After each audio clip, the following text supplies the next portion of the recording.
It's been very busy. The 24th, we had a murder. Ryan Woodruff killed Mr. Walker in the residence. We arrested Ryan for the murder. The next day, we subsequently arrested his grandmother for lying to investigators during the criminal investigation. Ryan and his grandmother are still in jail. She was charged with obstruction. The bond was denied on her. And Ryan will have to go again, like he did before, in front of a circuit court judge to see whether or not the judge sets bond this time on the third murder. So we're still waiting to see what happens with that. After that, we started having, about the 27th, we had our first report of shooting into houses on Meadow Street. And these are houses that Ryan would occupy or occupied prior to the murder. And obviously they're just in retaliation of the murder. And we saturated that area. We've with traffic units, with undercover officers, with technology. We've made arrests in that area with these traffic stops and the use of technology. We've taken guns off the street. We've made some drug cases since then, and the shooting in the residence seemed to stop for a few days. But night before last, we had another one.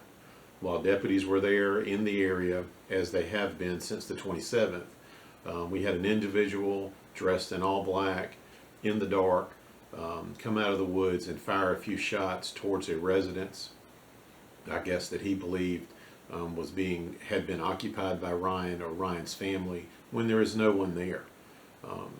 These shootings into these residences on Meadow Street are senseless. They're useless.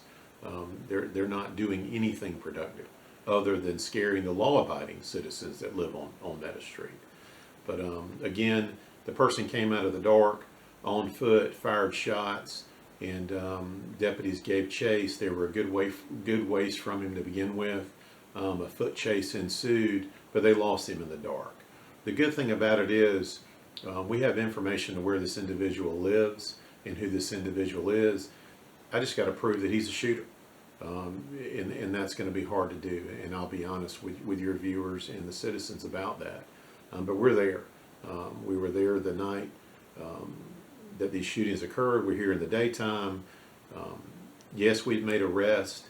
So yeah, it's my job to reduce crime, and we do that through arrest, but it's also my job to reduce the fear of crime. And that's what we're trying to do as well now on Meadow Street. Okay. Now, you mentioned the grandmother is in jail without bond. Bond was denied. Is it a little strange that, for obstruction of justice, bond is denied, but then for two murders, you get a bond? Well, that's just where we are in this case. We make the arrest. The obstruction of justice charge is a bond that can be set by a magistrate. The magistrate in this case decided to not issue a bond at this time. A circuit court judge, in this case with Ryan Woodruff's murder, as in the other murders that he's committed, that is performed by a circuit court judge.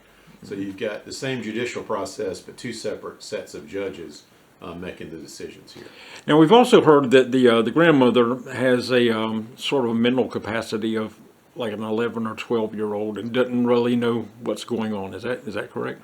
Again, that'll be something that her defense team can argue at court time. But we're going to arrest her this time, arrest her in the future, or anyone else that lies to us during a criminal investigation, and it'll be up to them to prove otherwise. Mm-hmm. How concerned are you that this could get out of hand, that people would start firing back, and this could turn into a gunfight type thing? Absolutely. Again, and that falls into fear of crime. We're in the street, we're making arrests, but I've got to make the law-abiding citizens of Meadow Street feel safe as well. Because something like this can spiral out of control. And I'm not going to lie to you or people in the county and say that it won't. We live in a different world. But we've got committed men and women working here, and they're doing a great job. The only thing I'd like to ask for is continued support from the community. Great folks on Meadow Street, great folks in the Greentown community, they don't want to see this senseless violence in their community. They've called us, they keep calling us, we're in contact with them, and I want you to please keep that information channel open to the Sheriff's Office.